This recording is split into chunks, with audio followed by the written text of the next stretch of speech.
जय माता दी दोस्तों, स्वागत है आप सभी का आपके अपने चैनल ज्ञानदीप में। तो आज हम बातें करेंगे कि कार्तिक मास की कहानी क्या है।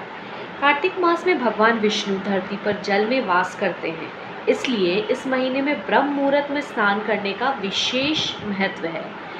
29 अक्टूबर को कार्तिक मास का आरंभ हो चुका है, जैसा कि आप सभी जानते हैं। और कार्तिक मास में भगवान विष्णु और माँ लक्ष्मी को प्रसन्न करने के लिए लोग उनकी कृपा को प्राप्त करने के लिए इस कथा का रोज ही पाठ करते हैं। तो कार्तिक मास में जो होती है, कार्तिक मास की कथा को सुनने का बहुत ही ज़्यादा महत्व है दोस्तों। तो सबसे पहले हमारे मन में प्रश्न आता है कि कार्तिक मास में ब्रह्म मुहूर्त में कितने बजे उठकर नहाएं हम। तो उसमें सबसे पहले सूर्योदय से पहले हमें उठ जाना चाहिए। तो उठकर पवित्र नदी में स्नान करना चाहिए। इससे साधक के सभी पाप धुल जाते हैं और उसे मोक्ष की प्राप्ति होती है। यदि कोई अच्छी शुद्ध नदी, पवित्र नदी आपके आसपास नहीं है, तो आप जो पानी है, नॉर्मल पानी, उसमें गंगा जल मिलाकर भी स्नान कर सकते हैं। इस तरीके से आप कर सकते हैं। जैसा कि मैं पहले भी बता चुकी हूँ कि कार्तिक मास में तुलसी पूजन करने का बहुत ही ज़्यादा विशेष महत्व है। तो आपको करना क्या है कि कार्तिक मास में प्रत्येक दिन सुबह उठकर तुलसी की ब्रह्म मुहूर्त में नहाना है, आपको स्नान करना है और फिर आपको तुलसी की पूजन करनी है। उसके साथ आपको करना क्या है, तुलसी के पौधे के पास एक आपको आंवले का पौधा भी रख देना है।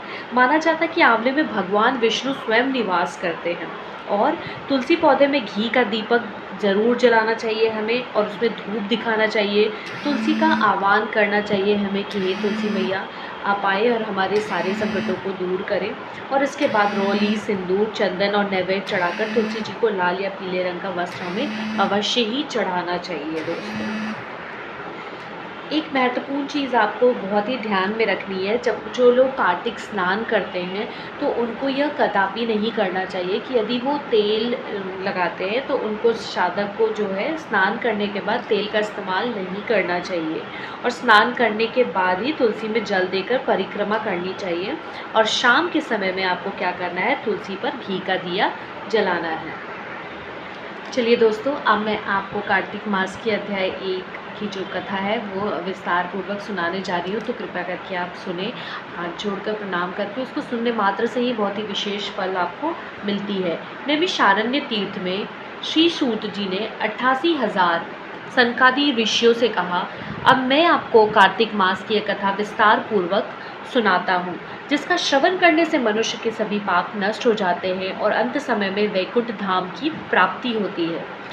सूत जी ने कहा, श्री कृष्ण जी की अनुमति लेकर देवऋषि नारद के चले जाने के पश्चात सत्यभामा प्रसन्न होकर भगवान कृष्ण से बोली, हे प्रभु, मैं धन्य हुई, मेरा जन्म सफल हुआ। मुझे जैसी त्रैलोक्य सुंदरी जन्मदाता भी धन्य है, जो आपकी 16,000 स्त्रियों के बीच में आपकी परम प्यारी पत्नी बनी। मैंने आपके साथ नारद जी को वह कल्पवृक्ष आदि पुरुष विधि पूर्वक दान में दिया, परंतु वही कल्पवृक्ष मेरे घर लहराया करता है। यह बात मृत्युलोक में किसी स्त्री को ज्ञात नहीं है। यह त्रिलोकीनाथ, मैं आपसे कुछ पूछने की इच्छुक हूँ। आप मुझे कृपया कर कार्तिक महात्म्य की कथा विस्तार पूर्वक सुनाइए, जिसे सुनने से मेरा हित हो और जिसके करने से कल्प पर्यंत में भी आप मुझसे विमुख ना हो। सूत जी आगे बोलते हैं, सत्यभामा के ऐसे वचन सुनकर श्री कृष्ण ने हंसते हुए सत्यभामा का हाथ पकड़ा और अपने सेवकों को वहीं रुकने के लिए कहा और विलास युक्त अपनी पत्नी को कल्प वृक्ष के नीचे ले गए और फिर हंसकर बोले, हे प्रिया, इस 16,000 रानियों में से तुम मुझे प्राणों से समान प्यारी हो। तुम्हारे लिए मैंने इंद्र एवं देवताओं से विरोध किया था। और हे कांते, जो बात तुमने मुझसे पूछी है उसे सुनो। एक दिन मैंने, श्री कृष्ण जी बोल रहे हैं, तुम्हारी सत्यभामा इच्छा पूर्ति के लिए गरुड़ पर सवार होकर इंद्रलोक जाकर कल्प वृक्ष मांगा। इंद्र द्वारा मना किए जाने पर इंद्र एवं गरुड़ ने घोर संग्राम हुआ था और गौलोक में भी गरुड़ जी के गौ से युद्ध किया। गरुड़ के चोंच की चोट से उनके कान एवं पूंछ कटकर गिर गए, जिससे कि 3 वस्तुएं उत्पन्न हुई। कान में से तंबाकू, पूंछ से गोभी और रक्त से मेहंदी बनी। इन तीनों का प्रयोग करने वाले को मोक्ष नहीं मिलता। तब गौ ने भी क्रोधित होकर गरुड़ पर वार किया, जिससे कि 3 पंख टूटकर गिर गए। इनके पहले पंख से नीलकंठ, दूसरे से मोर और तीसरे से चकवा चकवी उत्पन्न हुए। हे प्रिय, ये तीनों का दर्शन करने मात्र से ही सुफल प्राप्त हो जाता है। यह सुनकर सत्यभामा ने कहा, हे प्रभु, कृपया मुझे मेरे पूर्व जन्म के विषय में बताइए कि मैंने पूर्व जन्म में कौन कौन से दान, व्रत और जप नहीं किए हैं। मेरा स्वभाव कैसा था, मेरे जन्मदाता कौन थे और मुझे मृत्यु लोक में जन्म क्यों लेना पड़ा।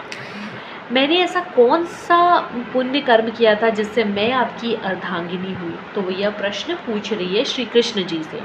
तब श्री कृष्ण जी क्या बोलते हैं? कृष्ण जी ने कहा, हे प्रिय, मैं तुम्हारे द्वारा पूर्व जन्म में किए गए पुण्य कर्मों को विस्तार पूर्वक कहता हूँ, उसे सुनो। पूर्व समय में सतयुग के अंत में मायापुरी में अत्रि गोत्र में वेद वेदांत का ज्ञाता देव शर्मा नामक एक ब्राह्मण निवास करता था और वह प्रतिदिन अतिथियों की सेवा, हवन, सूर्य की पूजा किया करता था। वह सूर्य के समान तेजस्वी था। वृद्धावस्था में उसे गुणवती नाम कन्या की प्राप्ति हुई। उस पुत्रहीन ब्राह्मण ने अपने कन्या का विवाह अपने ही चंद्र नामक शिष्य के साथ कर दिया। वह चंद्र को अपने पुत्र के समान मानता था और चंद्र भी उसे अपने पिता के भांति सम्मान देता था। एक दिन वो दोनों कुश व समिधा लेने के लिए जंगल में गए।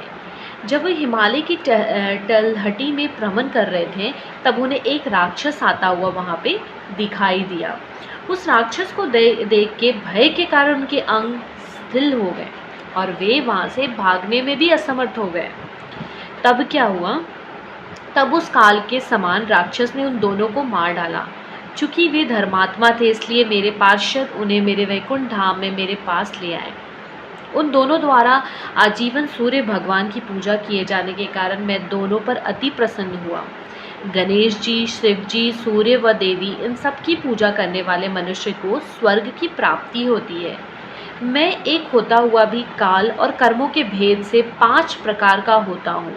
जैसे एक देवदत्त, पिता, भ्राता आदि नाम से पुकारा जाता है। जब वे दोनों विमान पर आरूढ़ होकर सूर्य के समान तेजस्वी रूपवान होकर चंदन की माला धारण किए हुए मेरे भवन में आए, तो वे दिव्य भोगों को भोगने लगे।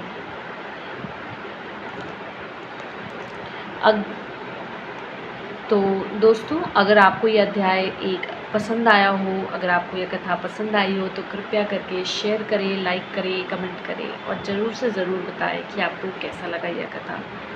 तो जय माता दी दोस्तों।